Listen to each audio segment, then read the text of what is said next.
That was weird. Anyway, hello everyone, my name is Mordred Viking and I'd like to welcome you to this stream where we are going to be Somehow the Twitch stream was unmuted, so you're going to hear me repeating that in a second. But anyway, hello everyone, my name is Mordred Viking and I'd like to welcome you to this stream where we are continuing to play as the big floating frog dude, also known as Lord Mazdamundi of the Lizardmen. In the last episode, we expanded our holdings quite significantly. We've taken the war to the Dark Elves here in the north, having taken the Fallen Gates off of them, and also colonising the Mirapool of Teapot, which was a Skaven stronghold. Meanwhile, in the south, we took the Floating Pyramid and have colonised the little peninsula over on this side, getting there before the Orcs could. We've actually got a non-aggression pact with the Orcs, although I doubt that's going to last very long, but they are pretty strong. Like, they have several strongholds now, but I really want to take that territory, I'll be honest. Hey Troddling, hey Posnick. So, at the moment, we are entrenching ourselves. We've had to shift quite a few of our troops to the northern frontier to go and deal with the Dark Elves up here. And now that we have these territories in place, I'm kind of tempted to try and piece them out, unless we want to go after Silra Tor. The downside to that is it's not a full province, unlike these guys. And we would also have to contend with an awful lot of chaos corruption up here. It's 56%. And you can already see it spreading to these areas, like Chotek's Causeway has got 32%, and you can tell it's chaos corruption because it's actually starting to spread out from the city itself. Same thing over here in the Mirapool of Teapot with its 32%, and Fallen Gates with its, of course, it's all in the same province, 32%. So this region has got 32% of chaos corruption, so we need to go and try and deal with that somehow. At the very end of the last episode, after I've stopped recording and before I save the game, I did switch the alignment of order commandment because I'd just forgotten about it, and it was a very good idea that it adds +2 untainted to the local province. So when we end our turn, this balance should restore itself a little bit. And in fact, we're seeing +3 growth for untainted, -1 chaos corruption, -3 Skaven corruption. It's uninhabitable, don't push further north. That is true, uninhabitable climate. So we can build an outpost here. This is how they have changed the mechanics in Warhammer 2 versus Warhammer 1.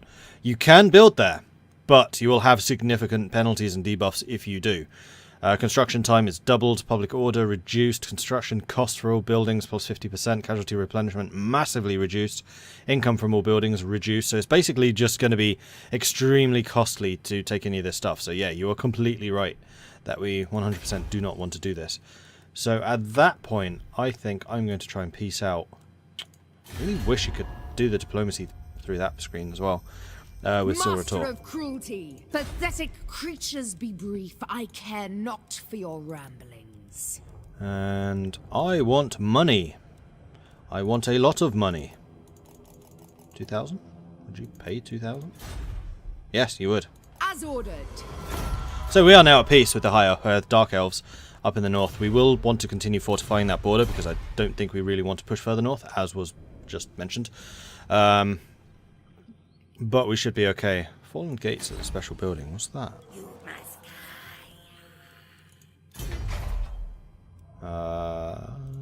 It would probably be this. Stone Marker. No. Other cities have that one. This one? Scrying Pool? No, we have that. It's not those. Ah, here we go. Plateau of the Fallen Gates. Fallen Gate landmark. Unit experience gain +2 for temple guards in all provinces. -5% upkeep for temple guards, which is really strong because Mazdamundi also has a temple guard upkeep reduction. Hero recruitment rank +1 for Scar veterans, and hero recruit rank for skink priests. And also a garrison of 3 temple guards. Wow, that's really strong. Build some land forts along the border and maybe a radar too. Something like that, yeah. So, excellent. We are at peace again, so I think it's going to be time for us to turn our attentions towards the Orcs soon. I was just having a look around here because I'm seeing... Ah, it's the High Sentinel. I was wondering what that little jutty outfit... Oh no, it's this bit. The Temple of Kara. So the Orcs have 1, 2, 3, 4 provinces. This one's super isolated, so we should be able to just punch our way through. Our armies did take a bit of a beating. We will need to spend a bit of time recovering them, and also building up our forces in general. We are now making income again, which is great. I think partially that is because Trodling lost a dinosaur. No, he didn't. I thought one of the consorts died.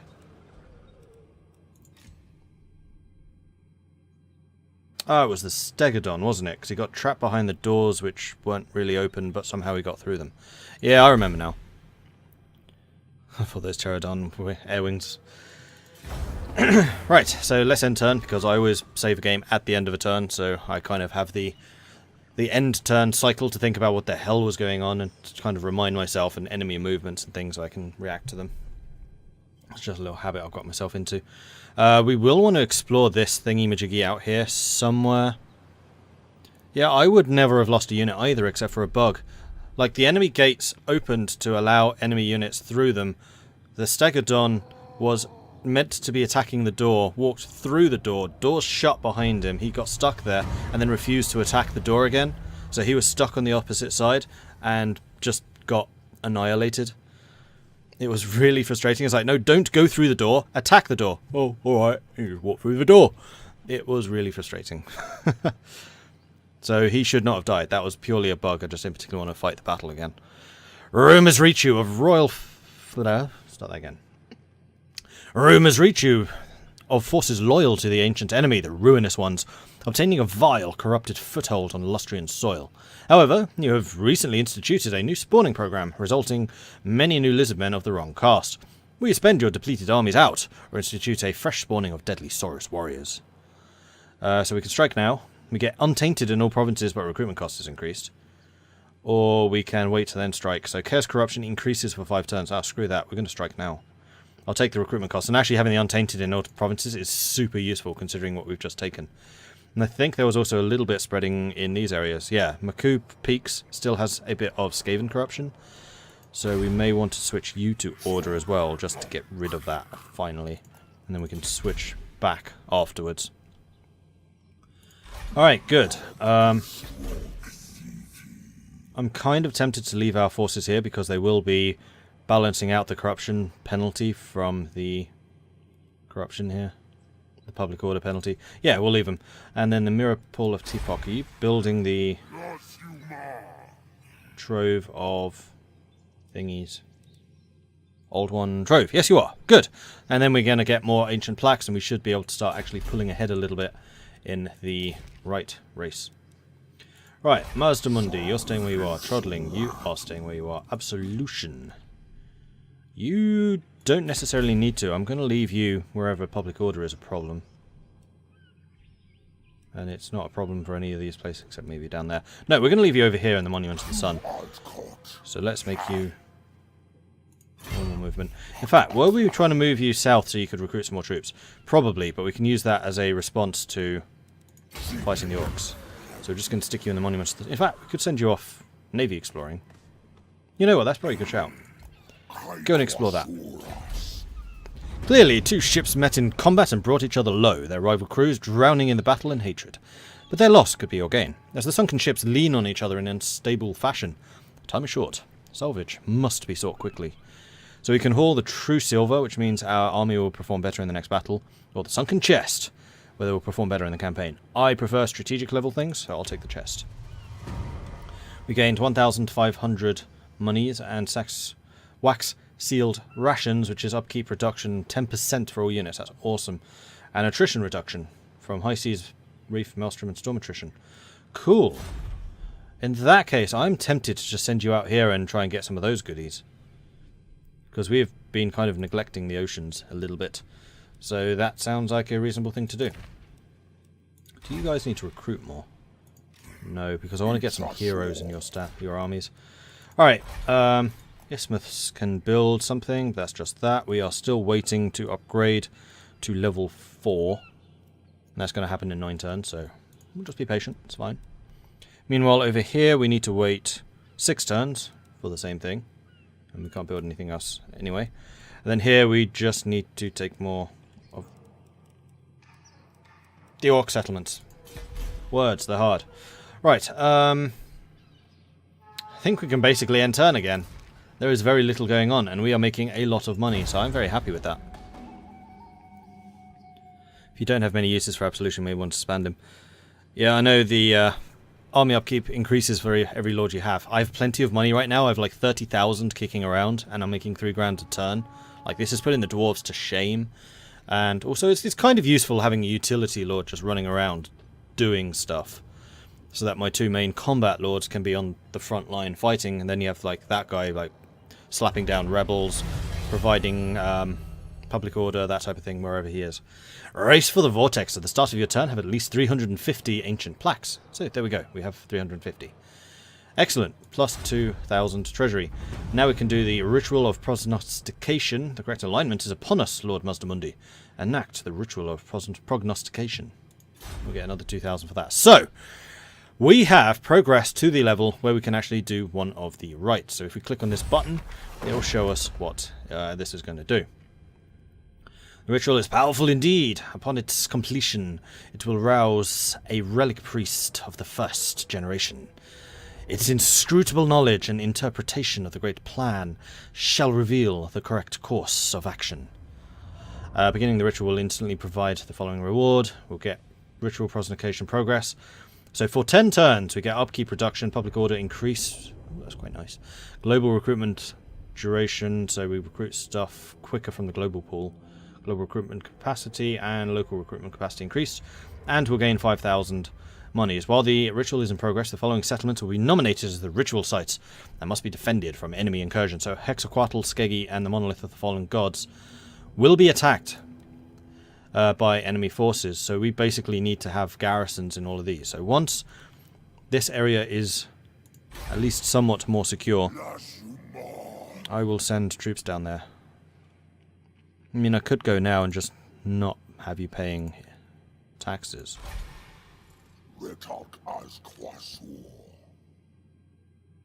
You've already replenished. You're well on the way.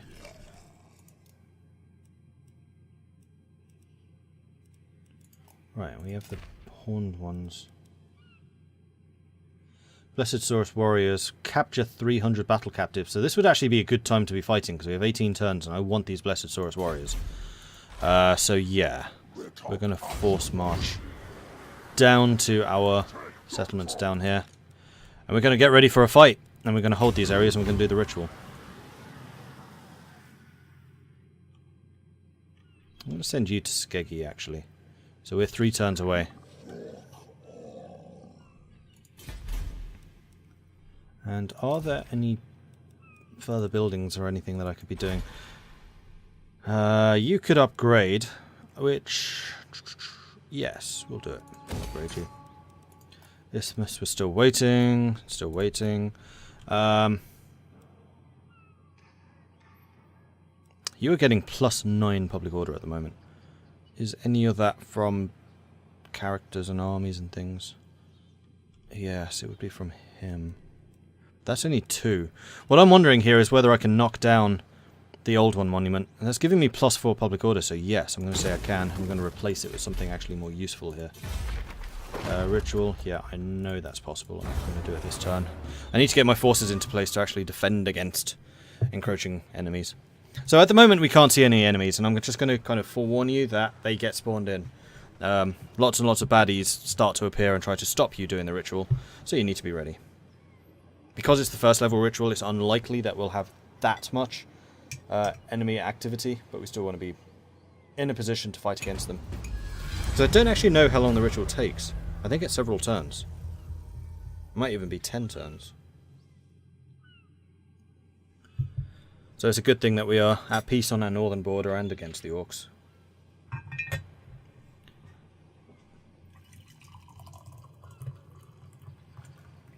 Get myself some tea. Lovely. Alright. The fervour of the great Saurus warriors to combat agents of the ancient enemy is admirable, though it is starting to verge on fanaticism in some divisions, risking mistakes that could allow chaos, a greater purchase on Lustria's sacred jungles and temple cities. Is such recklessness in keeping with the great plan, or should the Slan mage priests instruct their underlings to instill caution in the ranks?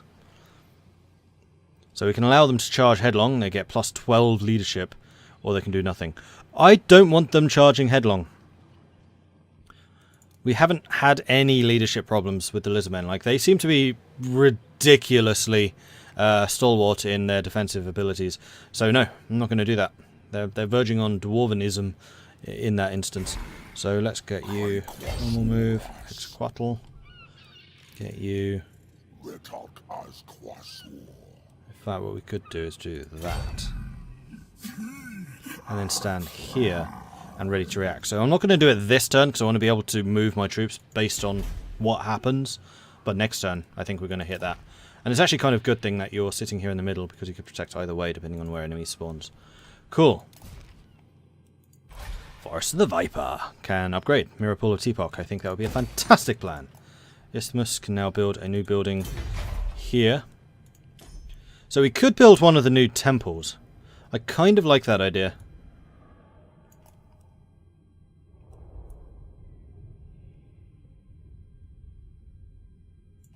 Because we still have 1, 2, 3, 4 building slots. We need 1, 2 for those, 3 for that. And then yes, we have 1 extra.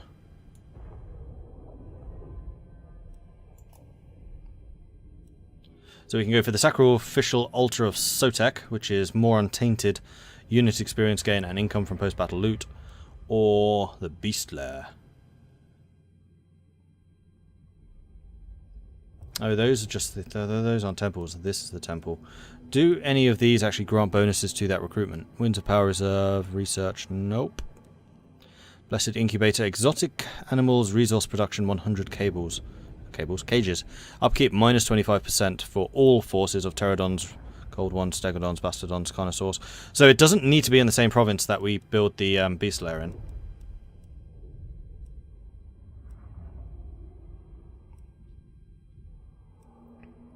Or, well, and the Star Chamber, which is Slon Mage, Priest Capacity +1, Lord Rank +2, Siege Holdout +3. Okay. And then the alternative would be like the Temple Guard Barracks, Underground Spawning Pool. Temple Guard might actually be good here. Temple Guard requires building a weapons crafters commune, which I'm not going to do. So no, we're not getting Temple Guard in this location. Which is annoying, because I would quite like the source of the Sora Scar veterans. And Temple Guard we know are awesome. But the province north of us has the better Temple Guard, so we'll build that there. Get some beer riders. Yeah, we're going to get the Sacrificial Altar of Sotek in that case. Not that we really need the Untainted spread. But the garrison is nice. Allows recruitment of the Revivification Crystal Bastardon, but I have a feeling that requires this too. Yes, it does.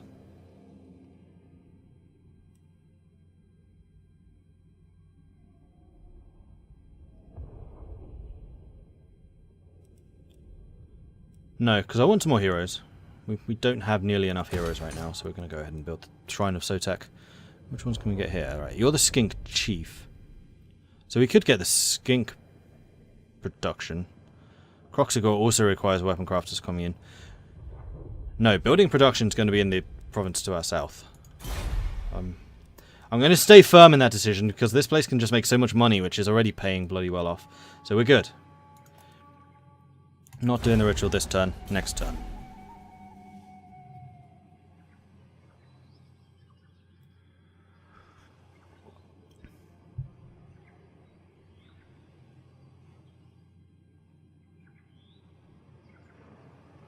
The moment in Hard to Iron 4 when you mod the game so heavily you have more carriers than the USSR has had manpower. Yeah, I think something went wrong there. How's the stream quality, by the way? I haven't seen any encoder issues yet. Opposing rituals started Nagarond, so the Dark Elves have done. So that's the Dark Elves and Skaven now, so the High Elves. The good guys are behind! Both of the bad guys have started, which is not good. I mean, no one's actually on the same team here. Like, we're all actually opposed to each other. Although the efforts of the High Elves and the Lizardmen kind of align more, and then the efforts of Skaven and Dark Elves don't actually align at all. Skaven just want power from it. Dark Elves basically want to destroy the world. Or use it as a conduit for chaos. Rite of Sotek performed. The Lizardmen faction has performed the Rite of Sotek. Any foreign armies within their territory will suffer attrition. That's not actually a bad idea to do before we do the ritual. Stream looks good. Yeah, I have no idea what's been causing the slowdowns, because I've not changed anything. I just installed a bunch of software to like monitor my graphics card in terms of what it was processing and everything like that. And that's about it. Oh, and I turned off a whole bunch of my tabs before, my Chrome tabs. That's the only thing. What tea do I drink? Since you moved to the deep south to Colorado, I can't find any good iced sweet tea. Abomination. Ugh. Earl Grey. Hot. Of course. Tea. Earl Grey. Hot. Right, so you are staying there. You are staying there. Let's hit this button. Boom! Begin ritual. The ritual is underway, my lord. Even working together, it will take your greatest adept some time to complete. Such is the ritual's power that the great vortex itself distorts under its pull. Be wary, though, for while the vortex is weakened, the forces of chaos will slip into this world. Ready your defenses, for they will doubtless be drawn to the ritual's power. The preparations are complete. At the selected temple cities, the ancient plaques recovered from shattered temples and evading enemies are arranged by the chittering skinks under the gaze of Aslan mage priests. A pattern emerges, a small part of the great plan of the Old Ones revealed, and the Aslan mage priests' eyes dilate as they join in silent meditation. Streaks of energy manifest over the plaques, joining into a coherent beam which draws from the pulsing geometric web before traversing the heavens to enfold the faltering vortex. As the air throbs with ancient power, the legions of the Lizardmen array themselves to protect the ritual sites from any who would interfere with the great plan.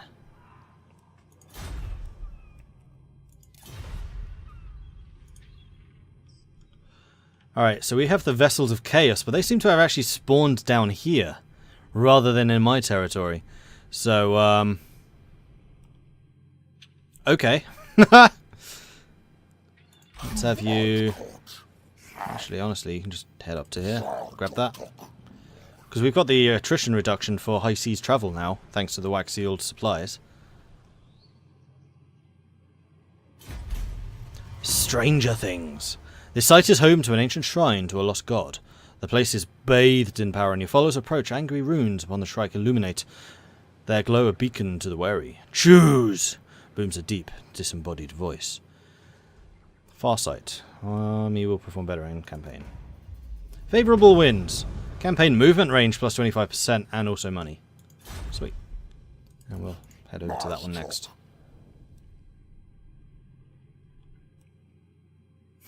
No, this is not Pepe. He's just a big magic floating frog dude. And we are making a lot of money now. I've never been in the situation where I have too much money. I've always got money shortages.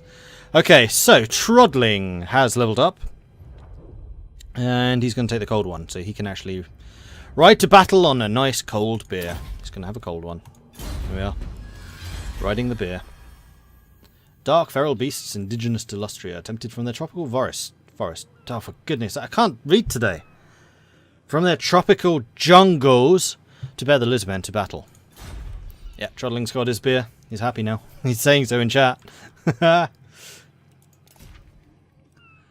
Mazdamundi. Is there anything you can do? No. Trotling. No. Absolution's already done his thing. Actually, you are down to 18 units.